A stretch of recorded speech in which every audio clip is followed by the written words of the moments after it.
Hey folks, this is Jorge from Herrera Studio, and I've got another tip video for you guys. This one is going to be focusing on practice exams that you take either from books or online. And so it's a series of 7 tips, and let's go through them. The first one is whether you use new books or used books. So if you use new books, don't mark them up. After I bought my first set of books, I realized that I could later sell them. And if you want to sell them, it's not going to be good if they're highlighted or marked. You'll get less for them if that's the case. But if you do like to mark up books and make them full of notes and highlights, then go ahead and buy them used and go ahead and mark them up. Whether you do one or the other is fine. Just if you intend to sell them, don't mark them. Number two is time yourself. So the exams are timed, which means you need to get used to the idea of answering questions in 1.5 or 2 minutes, whatever the case is right now. It's usually around 1.5 minutes per questions. So if your practice exam has 60 questions, multiply that. I think that's what, 90 minutes. And so time yourself for 90 minutes and do it. If that's too much time to dedicate one day, then just do 10 questions at a time. But time those questions. Time yourself whenever you're doing these practice tests and learn to work under that level of pressure. Number three, track the answers you change. So however you're doing it on another sheet of paper or whatever it is you're doing, mark the ones that you've changed your answer. And the reason you want to do that is because for some people it's good to change and second guess yourself, but for some others it's not good to do that. Some people have a really good knowledge of things, and when they start to second guess themselves, that score goes down. So find out through these practice tests what it is that works better for you by marking and knowing, because once you finish, you want to be able to go back and say, oh, okay, I did. You'll check them, they're either right or wrong, and you'll know that the ones you changed, how many of those are you, the fact that you changed it, now it's right, or the fact that you didn't change it, you were able to keep right question. So that's important. Number four, check your understanding of the question. So when you get things wrong or you're going back and studying these questions, look at the question itself just as much as you look at the subject, right? So if it's about roofs or it's about concrete slabs or whatever it's about, don't just go into that whole subject or go just into roofs. Read the question and see, was there a trick or term in the question that threw you off? And is it really more about you not having understood that question well as opposed to you not knowing about the subject? Sometimes you'll find it's a subject you already do know well and you do know some of the right answers, and all you did was misread the question. And that is something I elaborate a little bit on in some of my other videos. Number five is to have a variety of publishers that you purchase books from. Don't just have one publisher and then just use all their books, even though there's nothing wrong with that.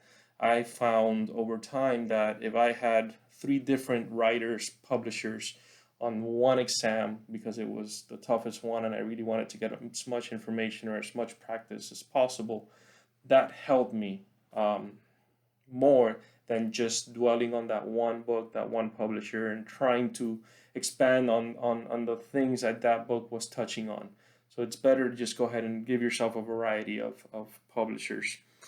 Number 6, retake the test until you reach those high scores, 80, 90%. I come from having taken ARE 4.0 and then transitioning to 5.0. And at that time, I think if you were in the 70s or 80s, you were good. But if you were in the 60s, you were borderline, and anything obviously below that, you were likely going to fail. So retake the test until you hit those high scores. And I know it's the same test, and I know it's the same questions, but what that's going to do is going to give you what you need to when you retake the real test. So retaking practice tests will give you skills and resilience that you will need when you're retaking your real test. In other words, you take a practice exam and you see that you scored 40%. Man, I can't believe I got 6 out of 10 questions wrong. Well, you take it again. Now you're at 60%. And then you say, wow, I improved that much, 2 out of 10 questions more. you have to retake it and keep going through that exercise until you're reaching those higher scores, those 80s, those 90s.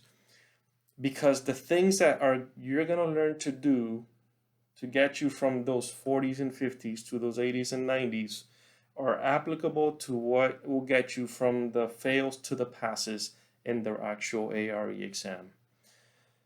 In other words, whether it's how much time you study, whether it's the discipline of really looking carefully at the question, whether it's being in the right state of mind, learning how to take these tests in the right environment and with the right mindset, all those things that are helping you improve in your score will be applicable to the actual test. And number 7, and last but not least, is take as many practice exams as you can. By that I mean not just the books, go beyond the books. There are online exams, online quizzes. There's plenty of ones that are free. There's a bunch that are advertised on the ARE Facebook group. There are applications on the phone. I don't know if those are still around, but there were phone apps where people were doing flashcards that you could download and do your flashcards on your phone, and you can do this on your break in the bathroom while you're waiting for dinner at a restaurant. Flashcards, online tests, and then another one is like magazines. If you subscribe to architectural magazines, sometimes those have the quizzes and things at the end of something, and all of those are, if they're in magazines and they're in books, it's because the architecture industry wants you to be familiar with those subjects, and so it's a good way to learn about great things. I, in my videos, don't tend to really mention any specific publishers or writers or anything like that, but I'm happy to share them in the comments and tell you, if you want to know which are some magazines I recommend, if you want to know which are some practice tests that I think are good, feel free to leave questions and comments, and I will try to post those links for you of what's available out there. All right, and thank you guys, and best of luck.